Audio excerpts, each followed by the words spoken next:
आणि welcome to my channel. तर आज तुम्हाला मी दाखवते हँडबॅग्स मी ज्या की ऑनलाईन ऑर्डर केल्या होत्या. मी अजिओवरून काही हँडबॅग्स ऑर्डर केल्या होत्या, ते मी तुम्हाला दाखवते.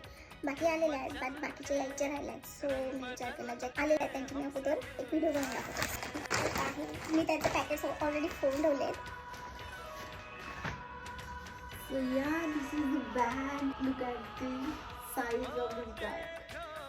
काही पण वेळा सगळं तिच्यात येऊन जाणार आहे, एवढी मोठी आणि स्पेसियस आहे. And this is the second bag. This is a solid tote bag. This bag is like a wow. दोन असे हे पॉकेट्स आहेत. स्पेस पण भरपूर आहे या बॅगेचा पण. सो तुम्हाला जे पण टाकायचं ते सगळं म्हणणार याच्यात. ह्या दोन आणि ज्या काही येणार आहेत त्या सगळ्या मी ऑफरमध्ये घेतल्या आहेत. सो मला 1000च्या अराउंड मिळालं. I just love it.